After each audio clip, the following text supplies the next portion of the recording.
नमस्कार सब राम भक्तों को राम। आज बालकांड में शिव पार्वती के इस प्रश्न में के जवाब में कि राम कौन है, अपने उत्तर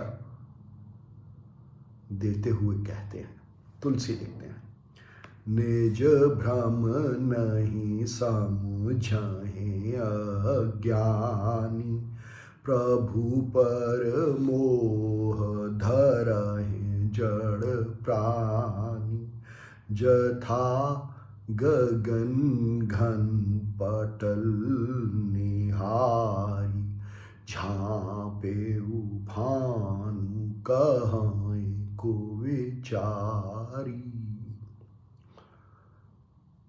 शिव एक बहुत ही प्रसिद्ध उदाहरण देते हैं। कहते हैं कि जैसे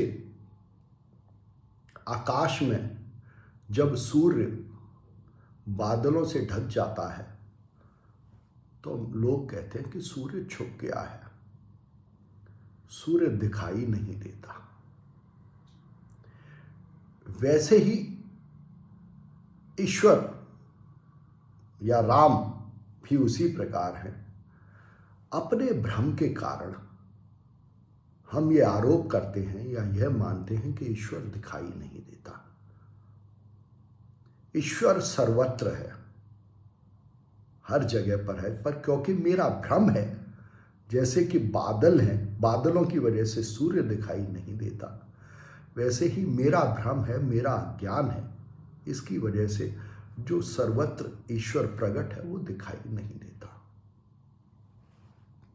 तुलसी फिर आगे लिखते हैं, चेतव जो लोचन अंगुली लाई, प्रगट जुगल शशि तेहि के भाई, उमा राम विषयक अस मोहा, नभ तम धूम धूर जेमि सोहा।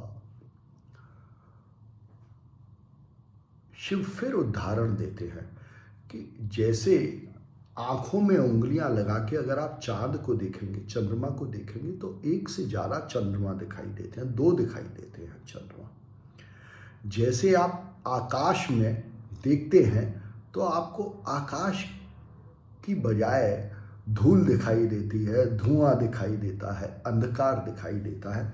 कहते हैं कि ऐसे ही राम के बारे में भी ये मोह है कि हम जो राम सर्वत्र प्रकट है उसको देखने की बजाय, उसको देख पाने की बजाय हमें आकाश दिखाई देता है, हमें पृथ्वी दिखाई देती है, हमें पानी दिखाई देता है, हमें अग्नि दिखाई देती है, हमें वायु दिखाई देती है या स्पर्श होती है, और इन सबों से बने हुए जो जीव हैं, मनुष्य हैं, वो सब दिखाई देते हैं, पर ईश्वर दिखाई नहीं देता।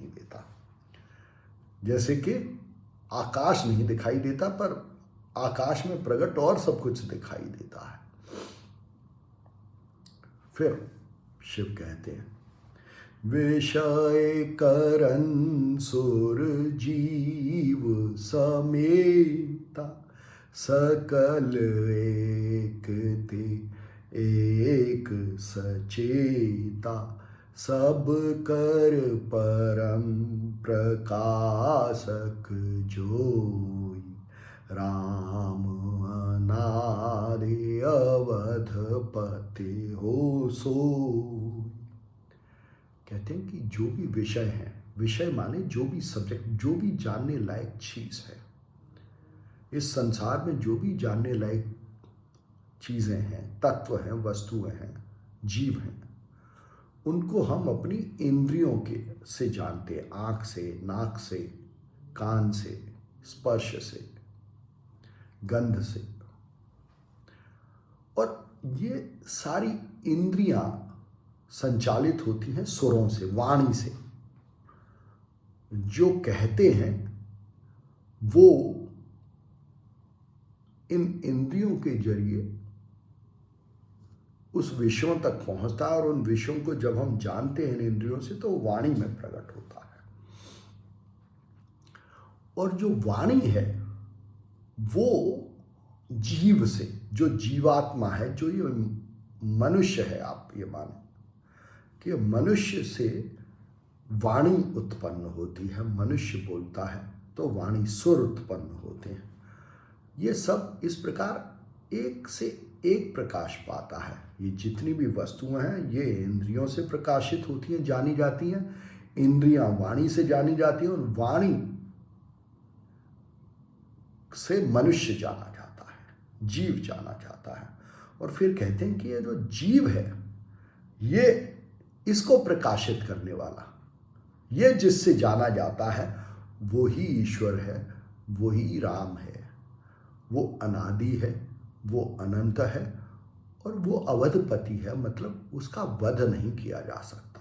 बाकी और सारी चीज़ें नष्ट होती हैं, पर जो राम है, जो ईश्वर है, जिससे ये जीव, वाणी, इंद्रियां और जगत में जो कुछ भी वस्तुएं या जीव हैं वो उत्पन्न होते हैं, ये सब उससे प्रकाशित होते। ये सब नष्ट होते हैं, पर जो ईश्वर है, राम है, वो नष्ट नहीं होता। फिर कहते हैं जगत प्रकाश प्रकाशक राम, मायाधी ज्ञान गुण धाम, जासु सत्यता ते जड़ माया, भास सत्य एव मोह सहाया।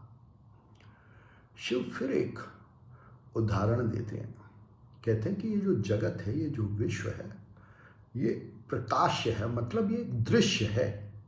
जैसे कि सिनेमा जिस पर्दे पर देखते हैं वो पर्दे के समान है ये जगत। और जो राम है, जो ईश्वर है, वो इसका प्रकाशक है, मतलब उसकी सहायता से ये जगत दिखाई देता है, ये विश्व दिखाई देता है। जैसे प्रोजेक्टर से जो लाइट पड़ती है उस पर पर्दे पे फिल्म दिखाई देती है।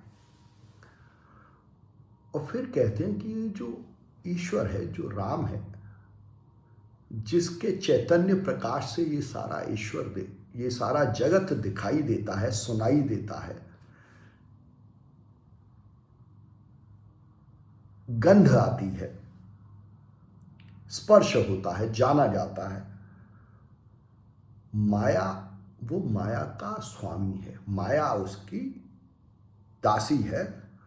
और सारा जो भी ज्ञान है इस जगत का, जो भी गुण है इस जगत में, वो उस ईश्वर के ही हैं। सारे गुण, चाहे वो अगुण हो, अवगुण हो या अच्छे गुण हो, वो सारे उस ईश्वर के ही हैं। और जो भी ज्ञान है, जिस भी तरीके का ज्ञान, अच्छा ज्ञान या बुरा ज्ञान, वो उसके बारे में ही है और वो माया का स्वामी है। अब माया क्या है? माया कहते हैं मैं और मोर तोड़ते माया, मतलब ये जो मैं और तू का भेद उत्पन्न होता है, इसको माया कहते हैं। तो कहते हैं कि ये भेद भी उस ईश्वर, उस राम की ही वजह से उत्पन्न होता है। और फिर कहते हैं कि जैसे वो राम सत्य है, इसी प्रकार उससे प्रकट जो उसकी माया है, मैं और तू का जो भेद उत्पन्न करती है, वो बिल्कुल सत्य की तरह ही दिखाई पड़ता है, सुनाई पड़ता है। हे असत्य कि मैं और तुम अलग हैं, पर सत्य दिखाई पड़ता है क्योंकि वो भी उस ईश्वर से, उस राम से ही प्रकाशित है, उसी पर आश्रित है। फिर कहते हैं ए विधि जग हरे आश्रित रही, जदपि असत्य देत दुख आई, जो सपने सिर काटे कोई, बिनु जागे न दूरे दुख हो। कहते हैं कि फिर एक उदाहरण देते हैं कि जैसे सपने में अगर कोई मेरा सिर काट दे तो उससे जो दुख होता है वो बिना जागे, नींद से जागे बिना दूर नहीं होता। कहते हैं कि ऐसे ही ये सारा जगत ईश्वर पे, राम पर आश्रित है, उसी पर डिपेंडेंट है और है असत्य पर दुख देता है, क्योंकि राम पर आश्रित है और इसलिए क्योंकि राम सत्य है तो हम इस जगत को भी सत्य मानते हैं। है ये सपने के समान, पर जैसे सपने में जो कुछ भी हो रहा है, सिर कट रहा है तो दुख होता है, वैसे ही इस जगत में जो कुछ भी हो रहा है वो दुख देता है, असत्य है। पर जब तक जाने नहीं इस जगत को, जब तक इस जगत रूपी सपने से जागे नहीं, तब तक दूर नहीं होता, दुख दूर नहीं होता। तो शिव राम के बारे में क्या क्या भ्रम है, ईश्वर से क्या भ्रम उत्पन्न होते हैं, उनके बारे में बता रहे हैं। देखिए, अगर हम अपने भ्रमों को जान सकें तो ईश्वर को जानने में आसानी होगी, राम को जानने में आसानी होगी। धन्यवाद।